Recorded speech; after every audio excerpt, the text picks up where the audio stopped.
All right. Welcome to this webinar, How to Handle Stress in Sales in 2024. And today, Oskari Vesterinen is joining us, and we are very happy to do this together. Oskari, could you, first of all, could you tell us just quickly about yourself? And then I want to ask how your day has been so far. Okay. Yeah. Nice to be here. Thank you for having me. My name is Oskari Vesterinen, and I've been in Iwello network of well-being services for now 7 years already. Before that, I have done, and during Iwello, I have done a lot of sales work. So I think I've been doing sales for almost all of my career. I'm also working in Laurea University of Applied Sciences as a senior lecturer of business and management. So this is my background. Great. And it was quite funny, actually. One of my colleagues at Seidat, he mentioned that Oskari actually, he attended one of Oskari's courses. So that's quite fun. I'm myself, I'm Fredrik. I'm a sales manager at Seidat. I'm a Swedish person living in Helsinki. And I've been really enjoying living in Finland and been learning the language step by step. But it's not. It's easier to handle stress than to learn the Finnish language. So yeah, we are very happy to have you guys joining us today. And we have the agenda here in front of us, and it will be as well flexible. But this is what we're planning to do. We plan with start with time planning, recovery and energy balance, handling negative emotions, and work-life balance. So that is kind of overall what we will discuss today. But just first of all, Oskari, how are you doing today? Thank you for asking. I think I've learned quite a lot of myself lately, and one thing that I have realized is that even though I have done uh, presentations and lecturing and training for almost 20 years, I'm still pretty excited about this, and I can feel um, from the morning, first thing in the morning, I felt a little bit anxious and a little bit, I was insecure how I'm going to manage today and what should I say? There's so much things I would like to say and what would I choose? And then I actually realized that maybe I just have to use all the tools I'm teaching for people. So that was my solution. But it's also, I think it's important to realize that what's your personality, what's your way of working. I don't seem to get rid of that anxiousness when preparing to things. So I just have to build my day and build my work according to it. Right. And maybe one thing, I have a kid who has neuropsychological problems. So I think I've learned a lot about from him lately, and I realized that we all are so different, and we just should build our work according to our traits and our personality. I think that's pretty fascinating. Great.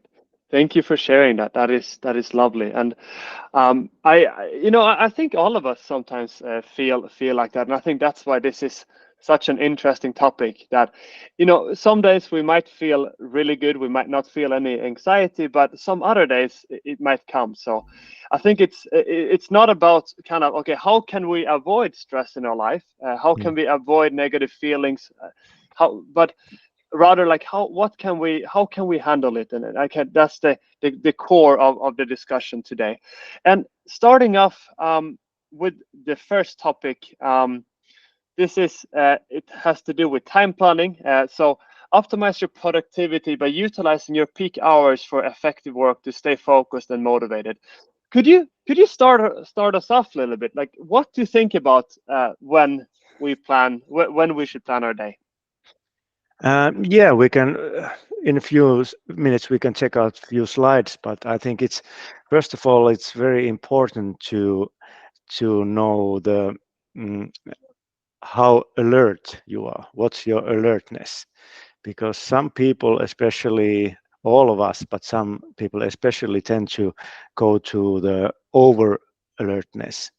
So they are, for example, when they are doing sales, I know people who are drinking a lot of espressos and listening to AC/DC and trying to force them to go into the flow. And okay, that works for some time, but that's definitely not the optimization. That's a temporary over alertness. And I think this is one thing that definitely uh, is part of time planning. So you have to know yourself, how to keep yourself in an optimized level of performance, and then plan your day.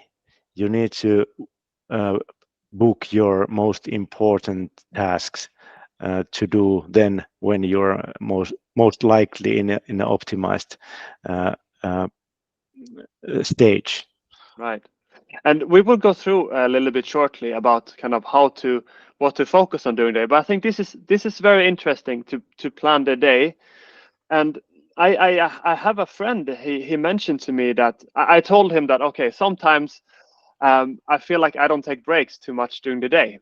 Then he said, Fredrik, do you do you plan in your calendar when to take your breaks? What do you mean? Yeah. Do you put it in your calendar that you have breaks?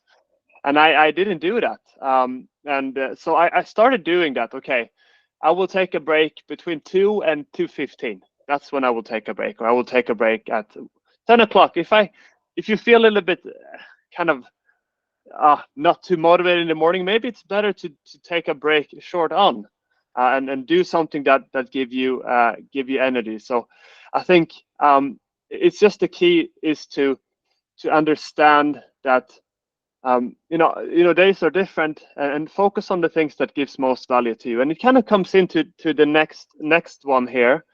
Um, Focus on what matters most. So we have basically, if we do sales, well, any work we do, there will always be things to do, no matter actually what we do. They can Yeah. be they can be good things to do, there can be better things to do, and then there can be the best things to do. And I realized this, I learned this a few years ago. Well, overall, this is a very classic management principle, good, better, best. But I learned it a few years ago. I was working as a process developer for quite a big IT project in southern Sweden, and I had so many things to do. And I tended to do things that, like, I didn't really value, okay, which of these are most important. So I just did a lot of things. But then I realized, wow, okay, I don't actually have time to do all the things, because I basically did many good things, but I did not have a priority order. So what I started to do is that, okay, I took the tasks that I had and my responsibilities, and then I said, okay, from 1 to 3, how important is this for me? Okay, so 1, very important. 2, it's all right, and 3, maybe not as important. So I started to take my responsibilities and those kind of things, and then I put it in order. Okay, what is most important? 1, 2nd, and 3rd. And then I made a list in the end. So the ones that were the most important, I put that in the best category. And then I went, okay, the better ones, I took the ones that I put 2, and then the last one, the good ones. And then it really helped me to understand, okay, if I feel like I have a lot to do, then I look at the list. Okay, is this task I'm focusing right now, is that a good one, or is it the best one? So would you like to kind of go into that a little bit, Oskari? Kind of what should you think about when you prioritize your tasks and your day overall? Yeah, I think it's quite similar to your planning. I used the good old prioritizing matrix, which is like you draw 4 squares, and top left you put the urgent ones and the important ones, and below that you put the urgent ones but not important ones, and on the right hand side they are urgent but maybe not that important, and of course the right below square is not urgent and not so important. Well, when I explain this tool to in my trainings, people always say, well, all the things are important, all the things are urgent, and I think that's actually the problem. And but then I just have to force them to use all these 4 squares. You just have to do it.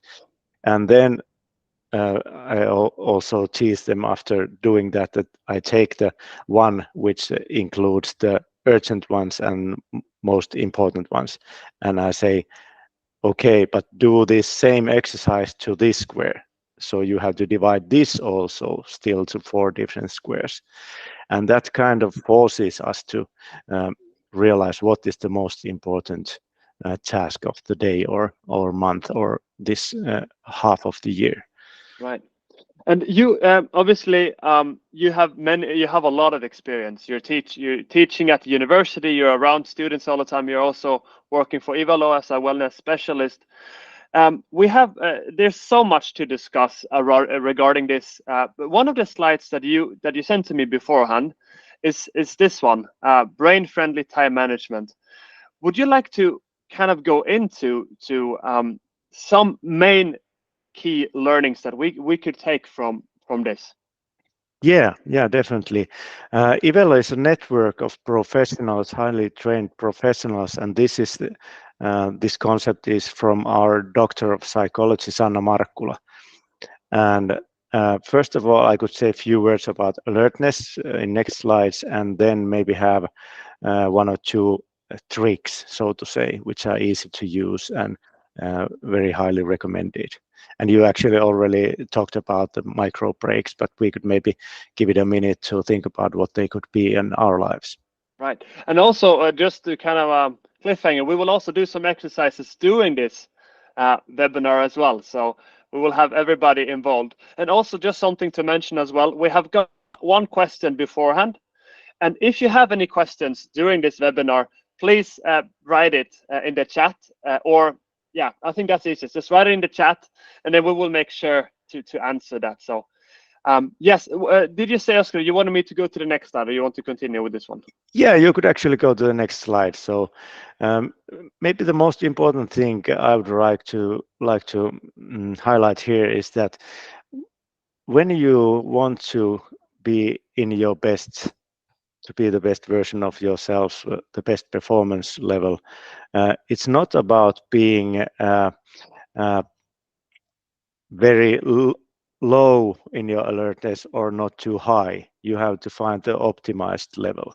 And if you put the next slide, I could a little bit explain what I'm talking about, and then we could start thinking what this could actually mean. Because I think this could actually describe the day of most of the people working, or maybe even the month of the most of us working, or hopefully not the year of but usually we may start, especially you, Fredrik, you have small kids, and maybe we others have also. The mornings are not very quiet, so we start with we put the gas pedal down, so it's quite hectic, and then we may be a little bit in an over alertness stage, and that means it may be hard to stop and take a break, and you actually don't have time to listen to the needs of your body, and you have shallow breathing and so on and so on. And in the long run, this causes some anxiety and maybe irritability during the day.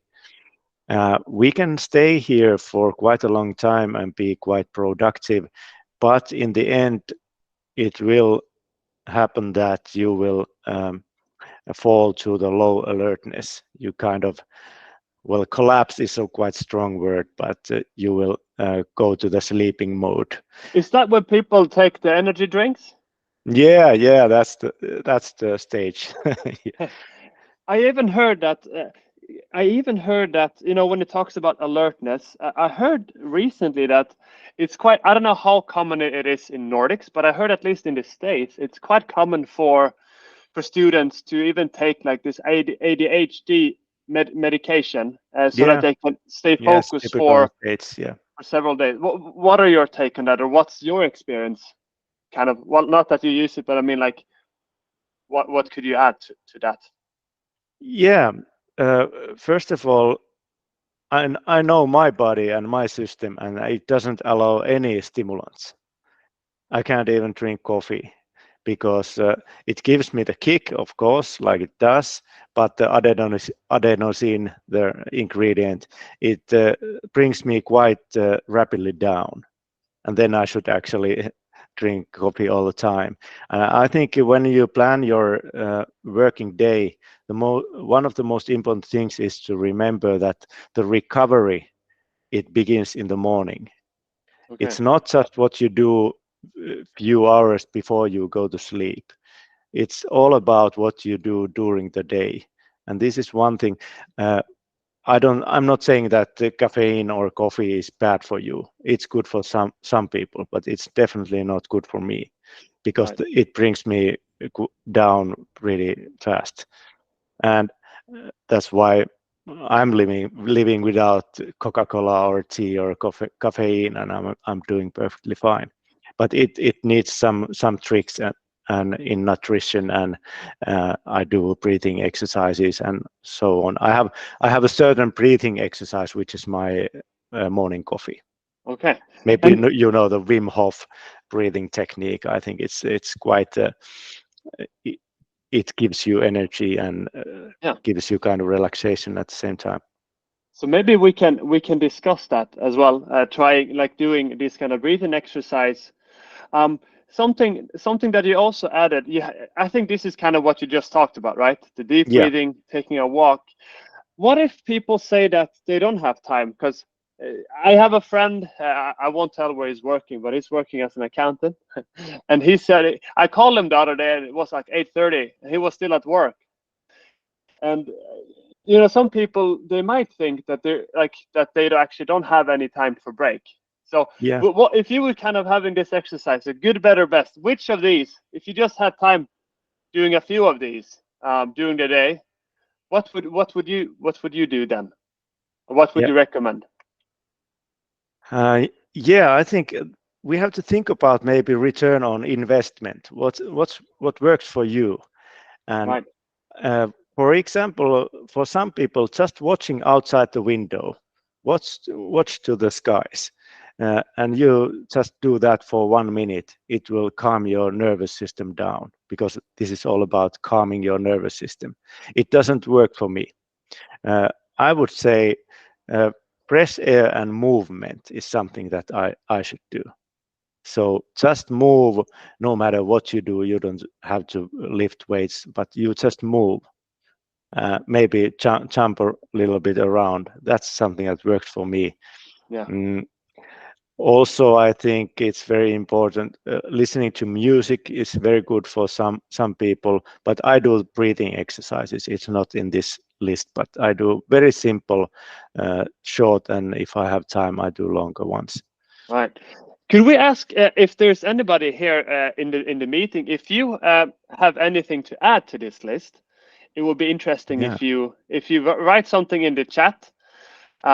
It's always interesting to hear, because as you said, Oskari, we're all different people, and there's nothing that works for everybody. yeah, that's true. I've been trying. Oh, okay, somebody joined. Not a question, but I have actually been trying. You don't have um, meditation here, really, do you? Mm. In the Not in list, this list. Yeah, right?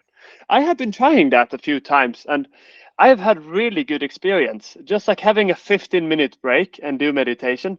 For me personally, that has just helped me to be aware of the circumstance, aware of my feelings. Because I think sometimes it might be, maybe this is just me, but it might be that we have this cup, right, and then we have the water is rising, it's almost boiling over. mm, You might feel stressed at work, you have your family life, you want to achieve things, but then I think it's important to think about, okay, what are some things that can that can make the water go down a little bit to take down the stress level.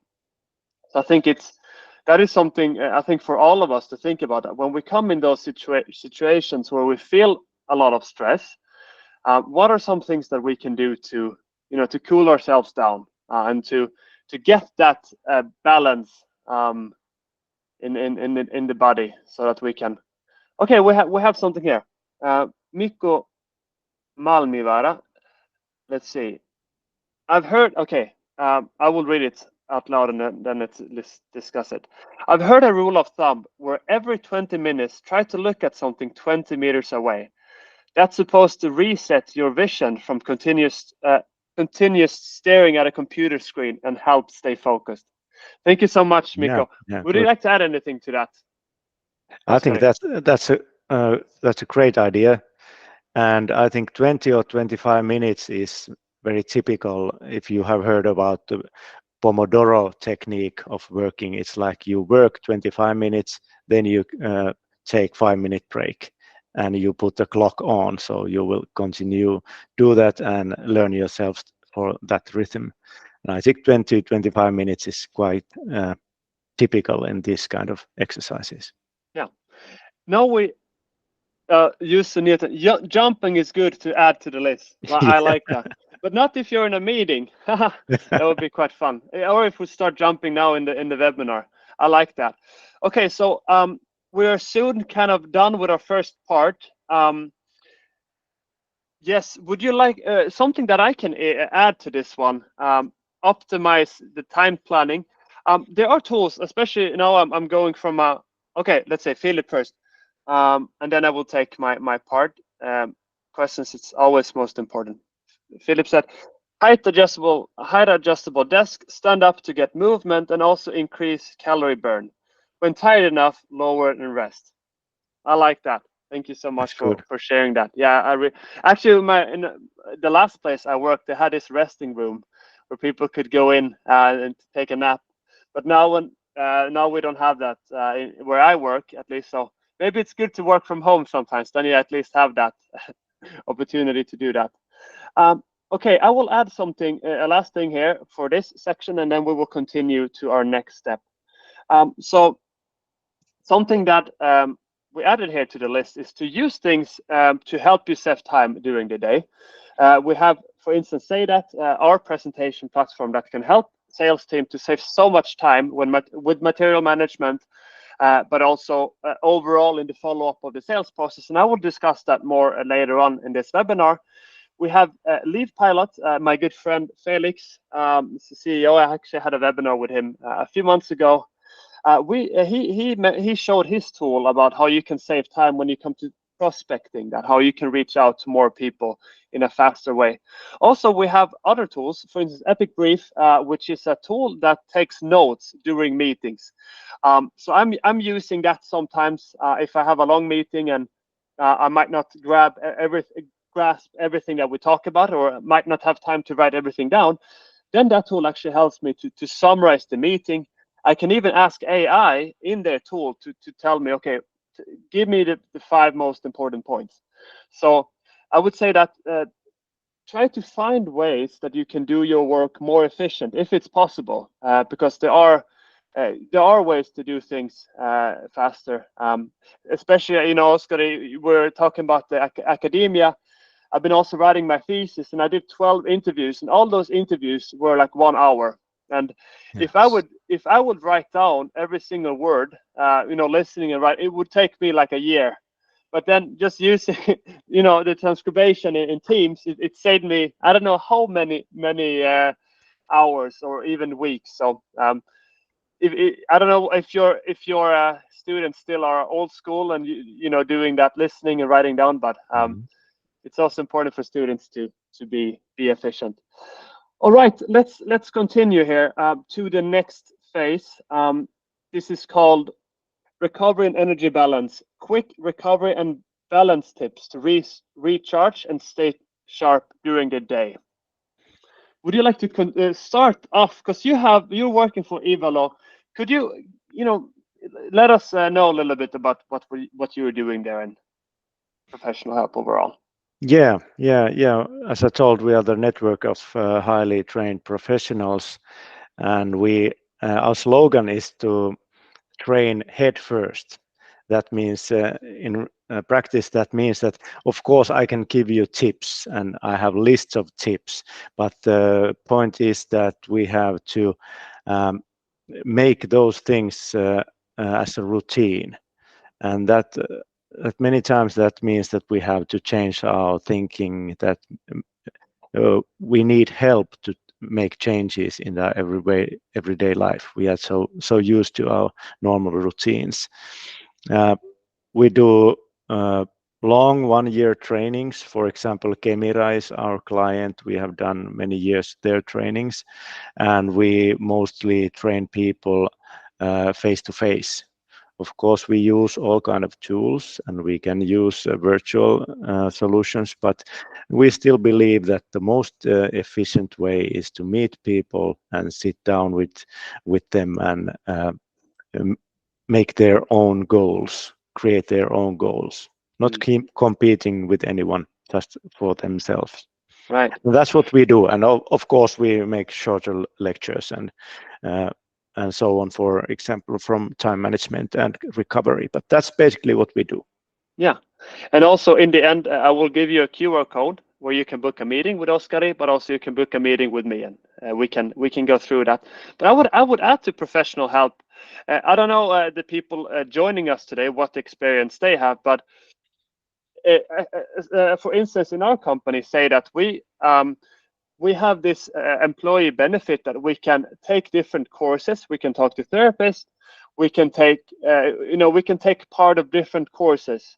I think Happy Health. It's the company that we are using, and then it's anonymous, so that everybody can take any course that they want without telling which one that we take. So I think every employee, they have the 4 meetings or something like that with professionals. So I think that is a very valuable thing for employees as well, to give the employees the opportunities to get some professional help, because sometimes we might have issues that we're not able to solve ourselves. So we might think, okay, what's wrong with me? Why am I doing this? Why do I have these habits? Or why do I act the way I do? And sometimes we just need somebody to open us up, to ask right questions, to help us, and also having the right tools to help us get going. If we continue, we have been a little bit talking about already taking breaks. Would you like to add something on that before we go to the breathing exercise, Oskari? Maybe you could take the next slide with those first beat assessment results. Maybe most of you know first beat, which is kind of golden standard that here you can see your heartbeat and your recovery rate, heart rate variability. And we can see 2 different curves here. The first one is that during the day there's a lot of red. That means that there's stress coming from maybe from our work. It may be bad stress, it may be excitement from our hobbies, but anyway, it's stressing our body. And that means that when you, as we can see, this person has gone to sleep maybe 12, but has actually fell in sleep near 4 o'clock and then slept quite okay. But the curve below is a little bit better, because there seems to be green moments during the day. And I think this is the key to good sleep, because sleep is very important, the most important thing, of course, for our recovery and for our alertness then. So the question is for you, what are the things that make you recover during the day? And I think there's one thing I have to point out here, that I'm not the huge fan of technology, but this kind of solutions may show you data from yourself, because we people get accustomed to our stress, so we don't maybe realize when we are too stressed and that we cannot recover anymore. For example, with the tools, Oscar, do you mean like wristbands and watches and things like that to measure, or what do you mean with the tools? Yeah, I think first beat assessment is one good golden standard thing. Another one is maybe Oura ring that I'm wearing. I've been wearing it for many years. So it kind of shows during the day what are the moments when I'm stressed, what are the moments of recovery. And this can be quite surprising. For example, watching TV in the evening. For some people, it's a recovering event. For me, it has never been. It always goes to the red, even though I watch very dull programs or the very dull football match. It's always on red. So that, but we are different. That makes me more alert, and it doesn't work for me, and it doesn't ruin my uh, nighttime sleep, but it doesn't really make it easy. So we have to find the things that works for us, and these can be these micro breaks we talked about, meditation. For me, meditation takes usually 20 minutes before I start to relax. That's for me when I'm stressed. But I have trained it at some stage, it was only 10 minutes. After 10 minutes, I started to relax.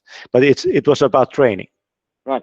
Do we have, if anybody here as well joining, have any tips or any things that gives you energy during the day? That would also be very interesting to hear that. I would say that for me personally, in the evening, like it's when you have small kids, Oscar, that it's quite hectic. You start the day off stressing in the morning, you're preparing the kids, eating breakfast, leaving them at kindergarten, and then you go to work, and then you work hard, and then you come home, you're with the kids again. So actually, the real the real work starts. Well, it's work is almost like vacation sometimes when you have when you have two small kids. So I think it's the key is as you talked about, like how can we like not stress ourselves out, but like trying to keep the balance during the day, and also find tools to when we are feeling red, what should we do? We talked about this breathing exercises. Do you feel would it be good right now to introduce that, Oskari? Or what do you think? Yeah. Why not? Maybe two things about these graphs before that. I have two tips here for us. One is that maybe the one that's above. I suppose maybe that person has taken 1 or 2 beers. Maybe this is Friday graph. Okay. And one tip here is very practical, which I've been doing. If I want to have my beer, my sauna beer, I take it at 6 o'clock. Why to ruin our nighttime sleep? Why to take the sip of the whiskey at 11 o'clock? I know that's your moment when your kids are going to bed, but it's about these kind of little choices you can make. And another example is that if you go on Friday to, for example, Elixir or some fitness center, and you go to the group training, what do the trainers do there? They tell you, Fredrik, push, give all you got. And that's actually not very wise to do maybe after the hard week of working. They should say, hey, Fredrik, give 30% what you got.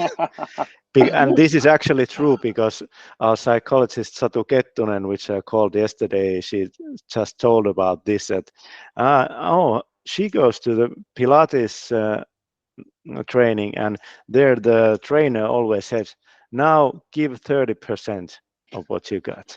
So that's a different approach. So you can make a choice. Even if you go to spinning, you don't have to give everything you got. So as a sales director or sales manager, you can tell your salespeople, okay, just give 30% today, and hope we can still make the goals for the quarter. Yeah, maybe not, but it could be fun. It could be a fun thing to say and to see the reaction of the salespeople. One last thing. So kind of summarizing up, we have the different tools as well. Oskari, I've been asking you about this breathing exercise. Would it be good now, or would you still feel okay? Let's wait a second with it. I can show you those. If you go to the slide where there's 3 examples of those breathing exercises, there was this animal and other pictures. I think it was the last slide I sent you. Oh, this one. Yeah, this one. Okay, good. Yeah, well, here's 3 typical exercises. I think there's a lot of breathing exercises available. For example, breathingman.fi. Arttu Lipson is very nice guy, and he has great exercises and courses. But here's few examples. The basic example is that, for example, during the day, it would be a great idea to stare to the sky and have this relaxation breathing exercise. If you breathe like 3 seconds in, inhale, and then 6 seconds outhale. Or if it's 5 and 10, it doesn't matter. But the inhale is just half of the exhale. So this is actually kind of magic wand you can use. It's very effective and can have the benefits in just in 1 minute, or maybe in one or two breaths actually. One of simple techniques I'm using when I wake up at 5 o'clock in the morning. If I'm stressed, I wake up at 5 o'clock in the morning because of the cortisol starts to kick in then. Did you wake up today at 5 o'clock? I have to admit, I did. Okay, so you. But I used my normal tools, which is one is this 4-7-8, which means that inhale 4 seconds, then hold the breath for 7 seconds, no pushing, just easily relaxed, keep it in, and then exhale 8 seconds. And do this few rounds. It really fast calms down your nervous system. And if that doesn't work at 5 o'clock in the morning, then I do the body scan, which is actually a meditation training, where I scan and relax my body. First hand, then other hand, then legs, then face, and I will fall asleep. And sorry, continue on. Yeah, I think these are just.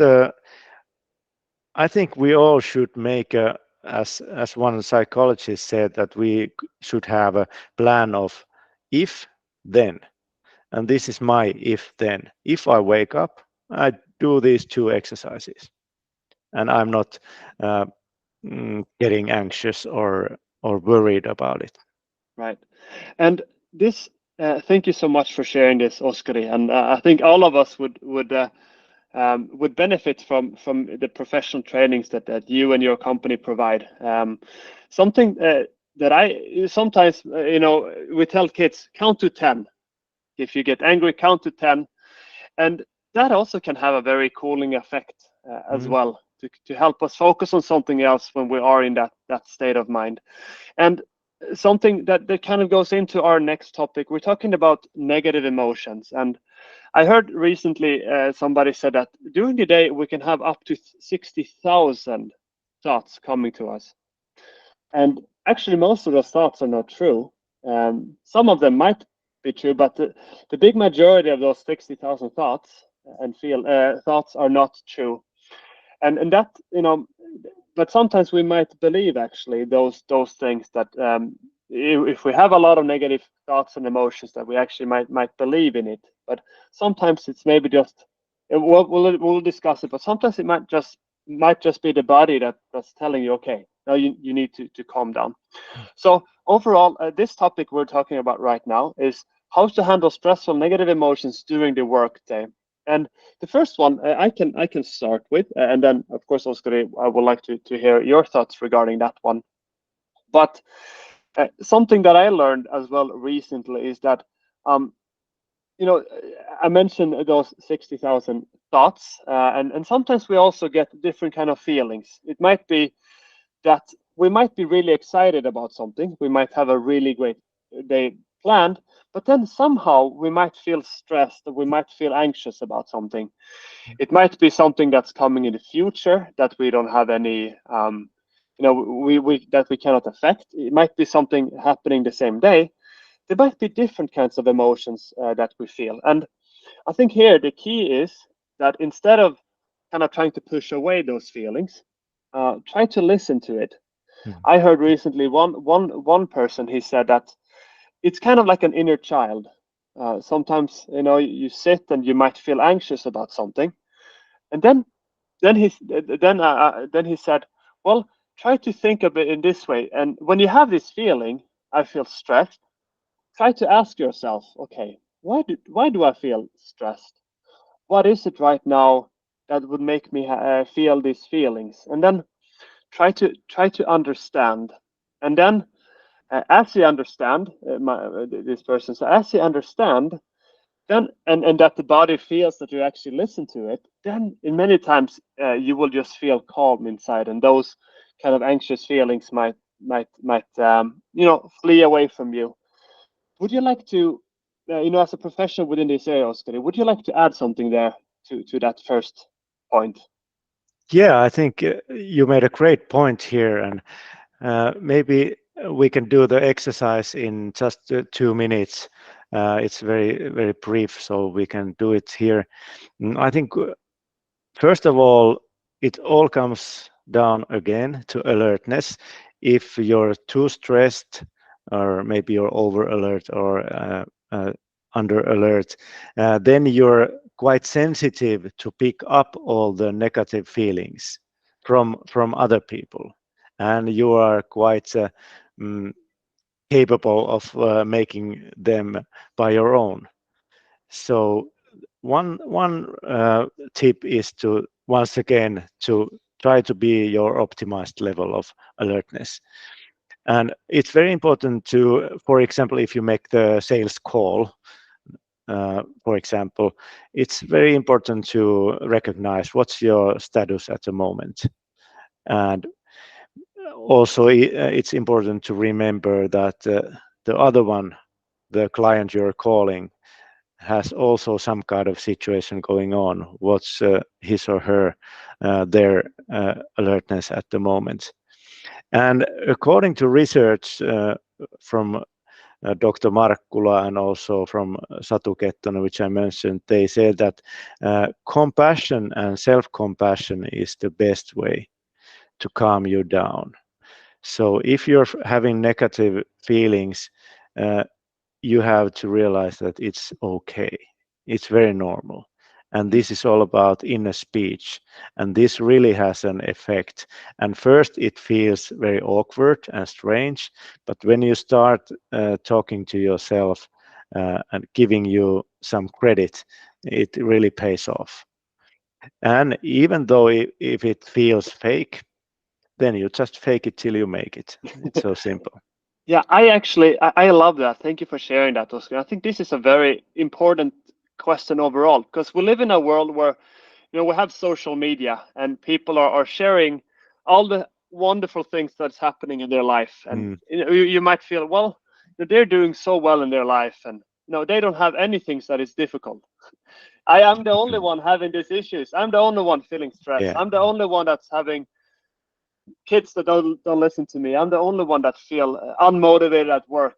I think all of us feel that, and it's all right to have those feelings. And I think as well, like something that I also heard recently is that sometimes just like giving yourself some positive feedback can also give an amazing effect. So Yeah. if I would give a tip to all of you joining here today, when you look in the mirror next time, then you say, then you can just tell yourself a few positive things. You can say, I'm a good person. I'm strong. I'm capable. I'm kind. Whatever you feel like, try to give yourself 10 compliments. Yeah. Because I think that can be something that can cheer you up and to make you feel better about yourself, because there are so many things around us that sometimes makes us feel that we are not good enough. We might have the self-doubt. Oh, as a salesperson, you might feel like, okay, I'm not reaching the targets for the Q1. But then you can look at it another way. Like you can say, okay, what have I learned during this Q1? And then where am I right now compared to a year ago? And then you might feel, wow, I'm actually so much further in my career or as a person than I was a year ago. And I think also something that I would like to add here is that those negative things that we experience in life, those things can become building blocks to help you to become a better person, and to help you to learn things that you wouldn't learn in another way. So just because things are happening, all of us experience difficult things. Some might have more severe ones than others, but I think overall there are always things that we can learn from those things, and that can help us to feel more joy, and also to develop ourselves as human beings. Yeah, gratitude is very important and a very powerful weapon. You can, for example, I think last thing to do before going to bed, uh, I would suggest a gratitude meditation, or it doesn't really have to be meditation. If you just think about few things you are grateful for. Mm, I'm that's lovely. grateful in this, and I first, when I started it, I realized that it's hard to be grateful, or I don't know what I'm grateful for today because it was a shitty day or something. But then I just started to think that uh, what in what way did I succeed today? And everyone can find some success from every day, and just first they are maybe hard to figure out, but you're getting better by training, and then it's great to have in the evening that I'm grateful for this, I'm grateful for my friends, Mm, for my kids, for my work, and I did great today in my work, uh, even though I could have done better. But mhm. uh, it's kind of cultivating and building that mm, thinking. I think it's very important. Yeah, thank you so much for sharing that. Before we go to the next topic, I had another question that came up today, earlier before the meeting. Um, this is the question. He said, "I would like to hear how to handle stress in customer meetings and how to close difficult situations. I understand that if the customer clearly says no to the salesman needs to respect this. So I would like to hear other situations." Okay, let me share some thoughts regarding that. How to handle stress in customer meetings and how to close difficult situations. I think one thing that well, I could talk a lot about this, but I think one key thing is that think about the consequence. If you're proposing something for a customer, what's the worst thing that can happen? Well, the worst thing that can happen is that they will say no to your offer. Mm. Okay, nobody will die. Most likely, you will not lose your house, or most likely somebody won't get sick, or things like that. I would say, like, that is just like an easy tip. Think about, okay, what's the thing that the worst thing that can happen, but also think about uh, what are some things. I think we cannot completely get rid of stress during a sales meeting. I think most of all, most importantly, is to think about, okay, what is it actually, this what is important for this customer, and you listen, and then you try to, because sometimes it might be that they have a question about something that they actually don't have a question about, but maybe it's something just that is unclear. So I think just trying to understand the customer, and understand their problems, and understand how your solution can help them. This was a very general answer. Would you like to add something to that, Oskari?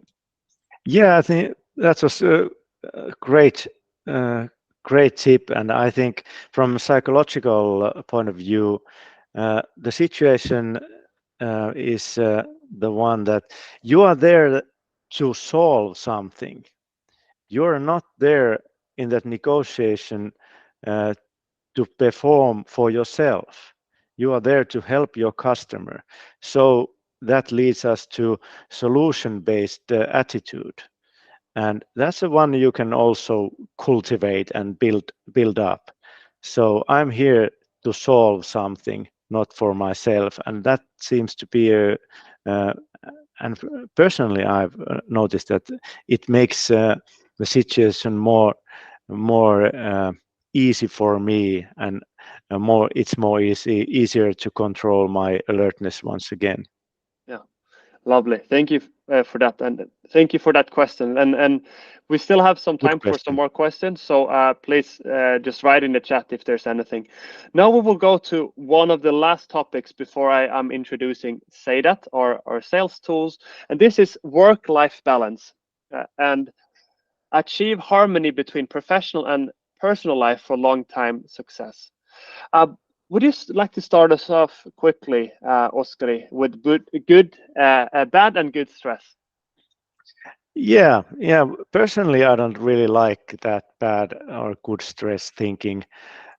We always have stress, and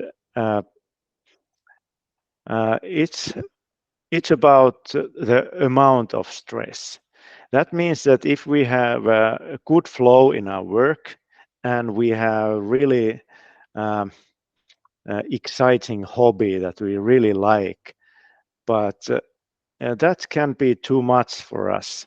So sometimes it could maybe be even better to have a very dull and relaxing hobby, as a contrary to the hard working. For example, during the Christmas break, I started to make crosswords and puzzles.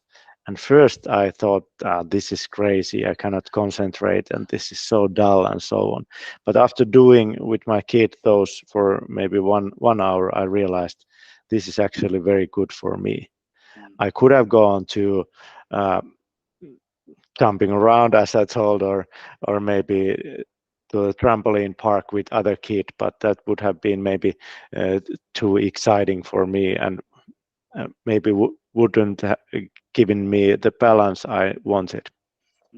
So I think that's one thing we have to think about. For example, if we are making a sales budget and we are really concentrating, we are doing like a accountant type of work, then maybe in our free time it would be better to do something else and to activate a different part of your brain. For example, if you're an accountant or maybe making sales budgets, I think the best hobby for you would be dancing, or maybe knitting. So you are using a whole different part of your brain, and the other part, which is very stressed, can get some rest. That's one thing I would like to point out. This is actually a very important little tip. And another thing I would like to mention is that all the things we have talked about so far are things that you can do. But this work-life balance, I think this is an organizational and management question. So if there's no support for your recovery, and no trainings, and no therapist, you, Fredrik, mentioned, it's pretty hard to make the difference between work life and your free time. Thank you so much. And I think especially when people work so much from home as well, that Yeah. we need to have. Organization has to have some kind of rules and recommendations. For example, about time planning, that after on Friday after 16 there, no one will send any emails or something like that. But that's a message from the organization. Yeah, thank you so much. And I think this summarizes very well. We have gone through many different things that we can do ourselves. How to, good, better, best, how to prioritize, how to, handle the negative emotions, how to handle stressful moments during the day. There are ways to handle it. And also, in some cases, we might not be able to fix things ourselves. And then it's very good to use professional help. So before we summarize everything, I would also like to talk a little bit about our solution, Seidat. And this is one way how you can also manage your time so much better as a sales professional. First of all, if you don't know what our tool is like, I know that there are many of our customers joining our meeting today, but if you don't know anything about Seidat overall, then you can say that this is the sales tool for the sales team, because you can use it in various stages of the sales process, and you can use it in various ways. You can create slides directly in our platform. So you can create that, but of course, you can also import PowerPoint to our platform as well. You can present like we have done today. We have used Seidat's presentation, actually imported Oskari's PowerPoint, and then we added some extra slides in our tool. Then you can share the presentation, you can analyze it, and also in the end, you can actually sign the presentation or the proposal directly using our tool. We have seen that companies using our tool have been able to save a lot of time, especially material management, but also that they have been able to close more deals. And there are various ways that our customers have been able to close more deals with our tools. And of course, it also depends which company you work at. One way is that in Seidat, you can have so much more flexible and professional meetings using our tool.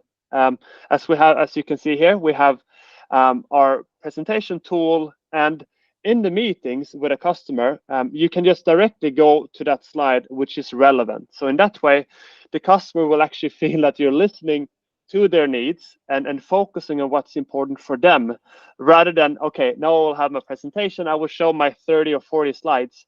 But you will be super flexible.